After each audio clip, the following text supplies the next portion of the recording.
Yeah, Model 2 is not a car. There's no Model 2. The 3 means E. Yeah, I mean, I think over time, Tesla will make basically all major variants of vehicle. Why not? You know, one in every significant category, I think. What about electric planes? Yeah. Well, we have a lot on our plate here. But electric planes, yeah, I've been dying to do that for a decade, you know. Tesla Throwback Thursday. Today we finish up Tesla's 2021 annual meeting of stockholders. If you're looking for part A, might catch it right about here. Or you can wait till the end of the video, it'll be one of the cards at the end screen. But for now, we're focused on the coveted Q&A section where our investors get to pick Elon's brain. So without further ado, let's get to it. With that, we can go to questions. When will Cybertruck production begin, and at what rate will the ramp-up happen? This year has been just a constant struggle with part supply. If we had like 5 extra products, we would not change our vehicle output at all. We were just basically limited by multiple supply chain shortages, like so many supply chain of so many types. Not just chips, there were lots of supply chain shortages. So it really wouldn't matter if we had like the Semi or the Cybertruck or anything, we would just not be able to make it. We got to have enough, otherwise it's pointless. Most likely what we'll see is Cybertruck start production end of next year, and then reach volume production in 2023. Hopefully we can also be producing the Semi and the new Roadster in 23 as well. Cybertruck production and the Ram pushed back approximately a year. We don't get a whole lot of information about the Semi, but you know, you need tons and tons of cells. When you're growing your vehicle production at a compound annual growth rate of about 50%, you have a robust energy division attempting to grow even faster than that. Quite quickly, you become cell constrained. It takes time to build factories, build batteries, hire people. Will we do a stock split? Well, maybe not yet. Maybe we'll consider a stock split at some point in the future, but I think we'll not quite do that quite yet. Stock split occurred in the summer of 2022. With the mass exodus of growth stocks fearing a recession, didn't quite have the same impact as the 5-to-1 split that occurred in 2020.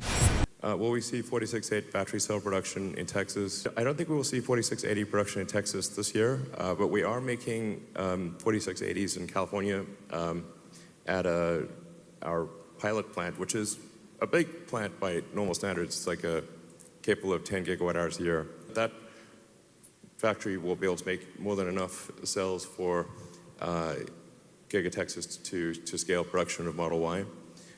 More factories. Man, it's hard to build a factory.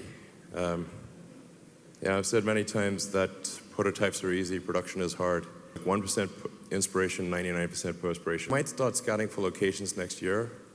The nice thing is like having at least a factory in Europe and a factory in China, a factory in North America. We at least have factories for our high volume products that are on the continent where most of our customers are. This is great. So we do not. Like one of the biggest challenges we had in Q3 was, can we get enough ships? Like there was a huge ship shortage. So I don't know, we'll probably look at new factory locations, start investigate them next year, maybe make a decision in 23. Shout out to Giga Mexico. There are plenty of nation states lobbying for Tesla to come put an injection in their economy. But I wouldn't be surprised if Tesla announced another factory location at the same time, if not around the time they release the next gen vehicle. Can we provide a quarterly update on energy along with automotive? We need to make more progress on energy. The chip shortage, the same chips go into our stationary battery packs as in the cars, and we prioritize the cars. We either had to short cars or energy, and we picked cars. Yeah, Model 2 is not a car. There's no Model 2. The 3 means E. So we're Model 3. We try to we're going to call it the Model E, but then Ford threatened to sue us, and so we said, well, let's call it the Model 3. You know, so it's S3XY instead of Anyway. Although too sexy would be too cool, I guess you could fit the Semi in there. Semi-sexy. Doesn't have the same flair as Too Sexy. Cybertruck doesn't fit in there at all. Maybe the sexy lineup will be contained as is. I mean, they are the luxury brands offered from Tesla. Maybe they'll go in a whole different direction with the next gen lineup. Whatever they call it, I might treat it like Air Force Ones. I'll take 2, please. Gigafactory is getting bigger with each iteration. Not all gigafactories will get bigger with each iteration, I think, but most of them will. They'll get more advanced and more efficient. Looking at sort of taking a first principles approach to manufacturing, you want to look at the volumetric efficiency of a factory. The average speed of a factory is kind of like the rocket equation. Delta V is like exhaust velocity times the log of the start to end mass ratios. Say what now? You know, I don't understand none of that, but I do like what I'm hearing for some reason. This first principles approach, what does physics tell me that I can and can't do? Is that juice worth the squeeze? And if it is, why the hell not? It pays to have an engineer leading your company. There's not too many that are better than Elon Musk. I think it's something similar to that for a factory. And you can also think of it like a chip. Get more out of chips by making them bigger or by bringing things closer together and increasing the clock speed. I think tremendous opportunity to improve the efficiency of factories.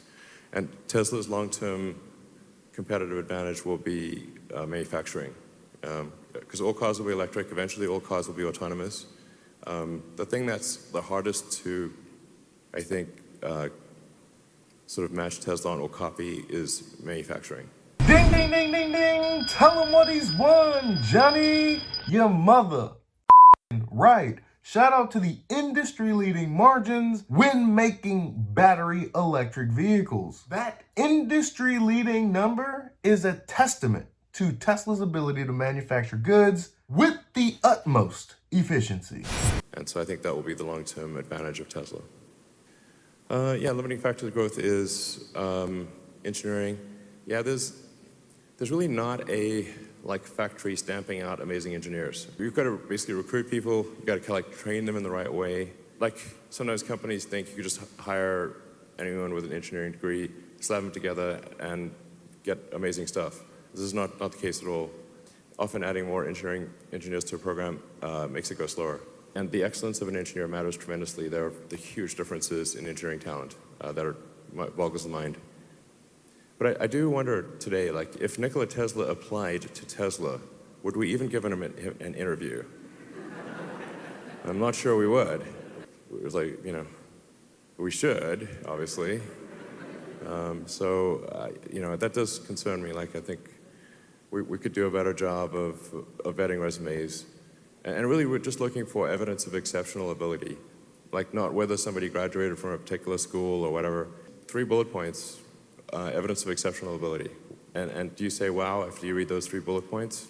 Then great. That should be the approach.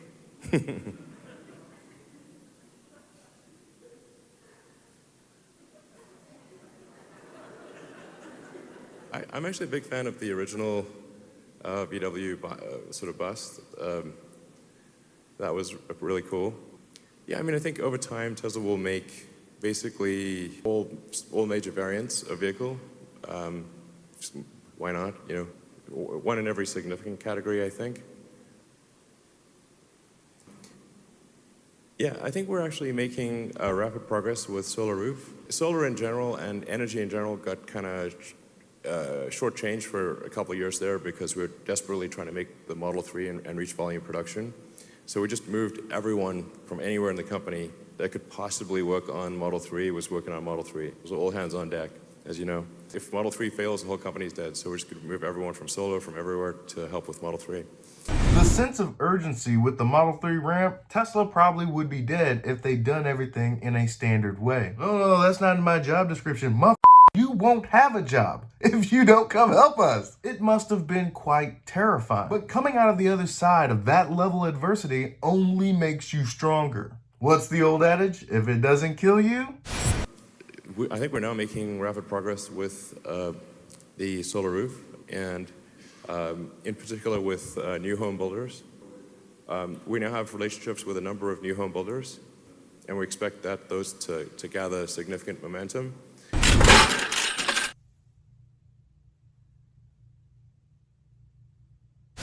There's a lot more electricity production that needs to occur as we move to an electric vehicle future. For two homes where both cars are electric, the electricity usage will approximately double. Yes, yes it will. Without the solar panels and the power walls in the garage, I don't know what our light bill would look like. When anybody asks me questions about my electric vehicle, I immediately steer the conversation to solar and stationary storage. The allure of having a gas station in your garage makes me wonder why no one's ever thought of this before. But there will still be a very prosperous future for utilities because electric power will approximately double, and then if you transition heating to electric as well, it approximately triples.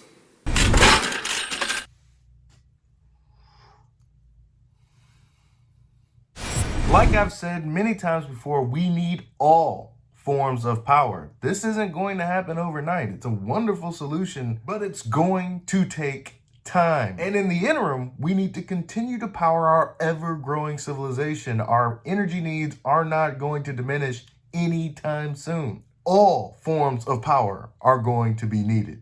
Utilities got to expand, and there's got to be solar and batteries at the homeowner level. Having a Tesla Solar with battery means that you have power no matter what. If the utility shuts you off or does for any reason, you still have power.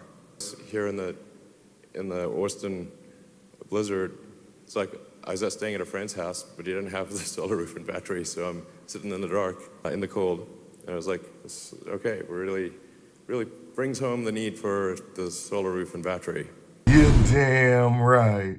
Yeah, the 10.2 is going out tomorrow night. We're going to start rolling out the FSD beta to all customers with a perfect safety driving record. We've come a long way in the FSD program. 10.2, we're now at 11.4.9. All that safety score nonsense has been thrown out the window. A testament to how safe this technology has truly gotten. Now looking at my videos, you'll know this shit ain't perfect. We need to fish out these bugs in this beta so that eventually we can shed that beta tag and begin the massive reduction of deaths on our highways here in America. And eventually, the world. We're looking for people who are extremely conscientious drivers for the beta program. I actually drove here from the friend's house I'm staying at in Austin, which is quite far away and has quite a complicated drive. And the car took me all the way from my friend's house to the Gigafactory with no interventions. So perfect drive. Will we not need to do any more mining for batteries? It'll be a while because we've got to extend the fleet. So the fleet of cars out there is gigantic. There's about 2 billion cars and trucks in use in the world. Annual global capacity for vehicles is 100 million a year, roughly. And all vehicles were electric tomorrow.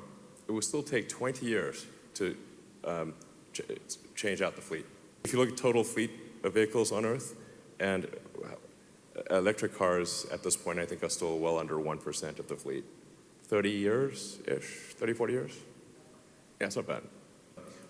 Lithium is extremely plentiful. It is one of the most plentiful things on Earth. It is not rare at all. Also, lithium is only like maybe 1 or 2% of the cell.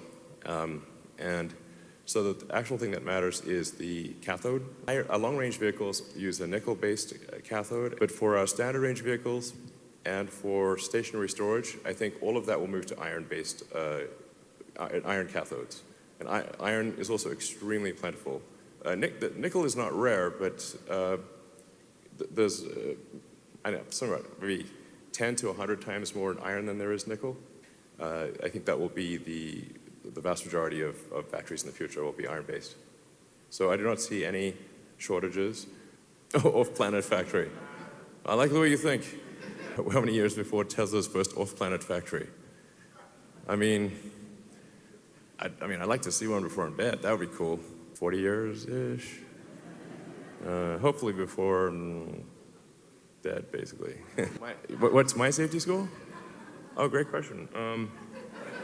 It doesn't matter what my safety score is. Yeah, I don't know what it is. I'll check. Oh, is there anything we can do with the grid system here? In fact, Tesla is doing a number of projects in Texas, Tesla, Texas. We've got a large battery project, I believe, in the Houston area.